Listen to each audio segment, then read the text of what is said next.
play it any louder, then it's getting shut down. My name is Waffles, and I'm a government whistleblower turned political commentator, and this is the last 24 hours in the news. Today is September 22nd, 2025. It is 9:37 p.m. Mountain Standard Time. Here are the top U.S. news highlights for the past 24 hours.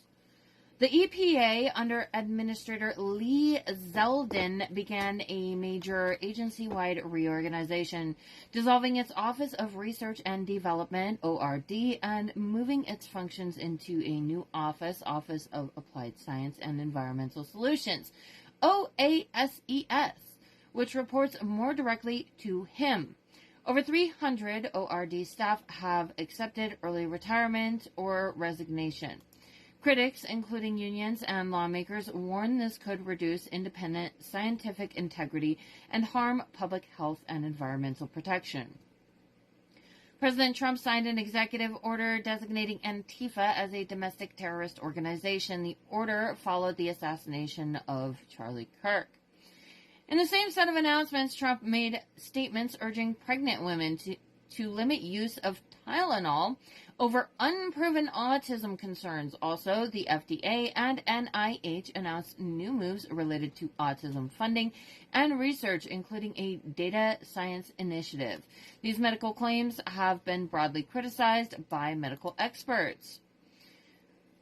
The Antifa designation is a major shift. Labeling a group a domestic terrorist organization enables new law enforcement powers such as surveillance and prosecutions, and increases risk for activists or individuals associated with it.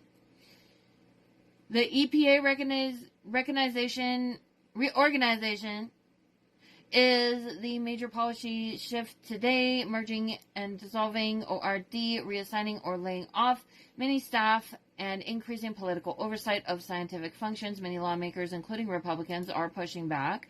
The change has potential risk to environmental regulation, enforcement, research credibility, and possibly public health.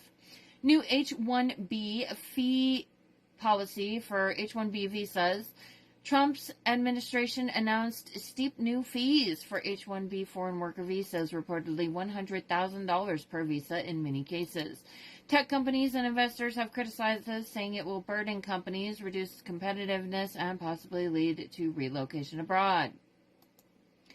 The visa fee policy could affect tech firms, startups, and firms reliant on H-1B visa workers. That is a consumer/business cost pressure issue. The White House announcements. Trump urged pregnant women to limit use of Tylenol due to unsubstantiated ties to autism. Medical experts strongly criticize this, noting there is no new reliable evidence supporting that claim.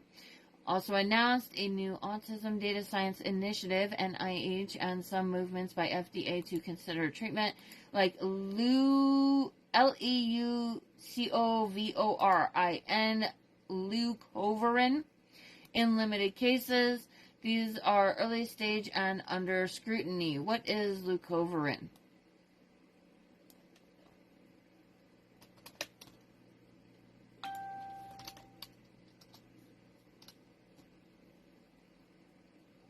Leucovorin, also known as folinic acid, is a medication that is a form of folic acid, an essential B vitamin. It is often used to rescue healthy cells from the toxic effects of certain chemotherapy drugs, primarily methotrexate. It is also used to enhance the effects of other chemotherapy drugs such as fluorouracil. And they're considering using this on people with autism as a solution. Vanguard projects a moderate growth and expects additional rate cuts eventually, but warns that a more aggressive easing depends on whether economic signals weakened sufficiently.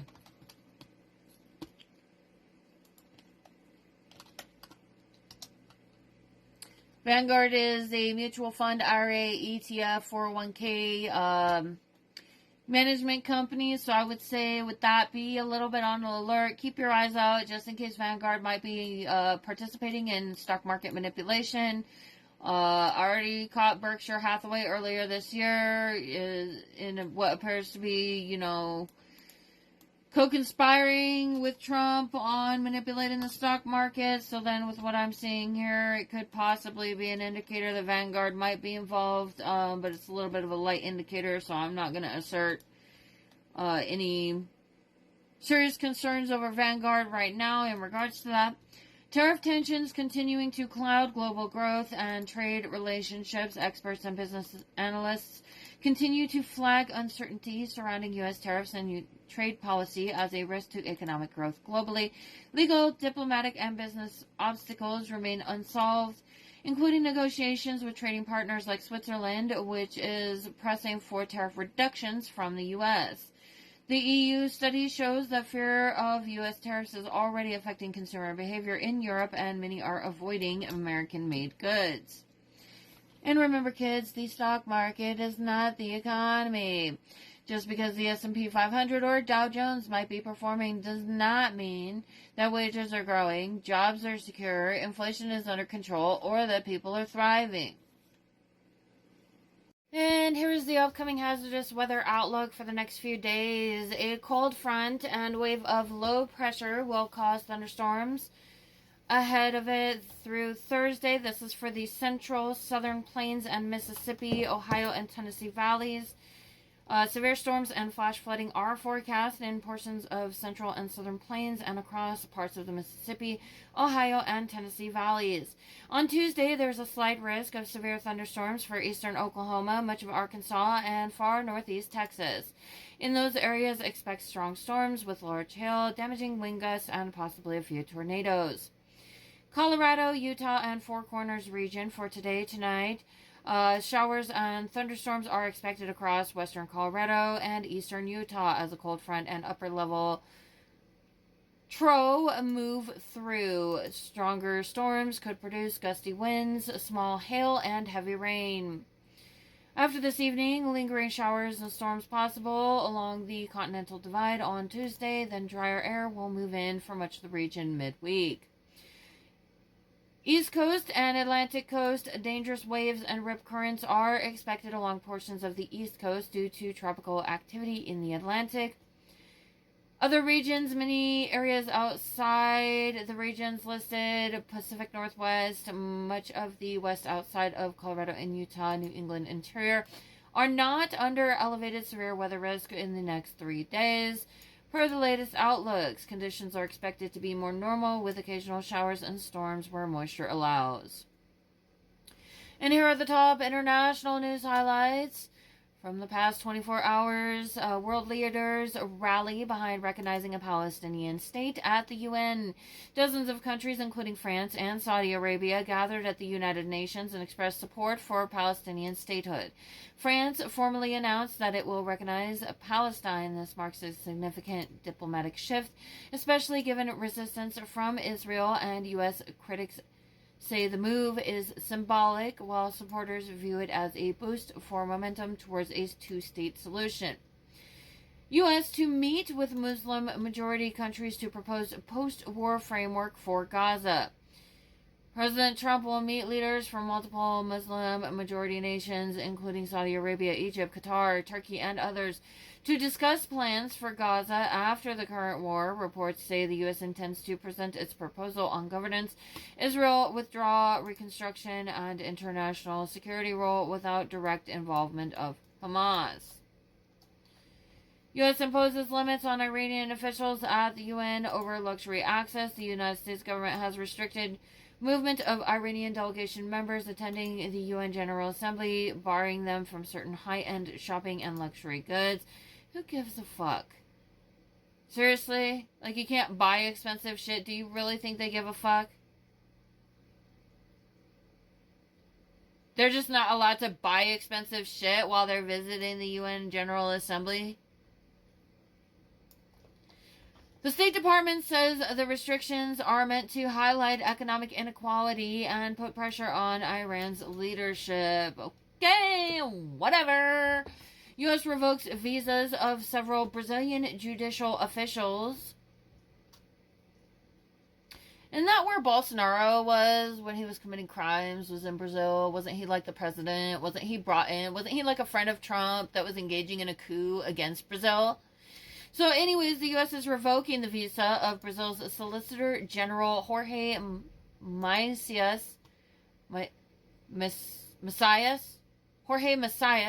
and several current and former Brazilian judicial officials. This is part of escalating tensions between the U.S. and Brazil following the criminal conviction of former President Jair Bolsonaro, who got into office.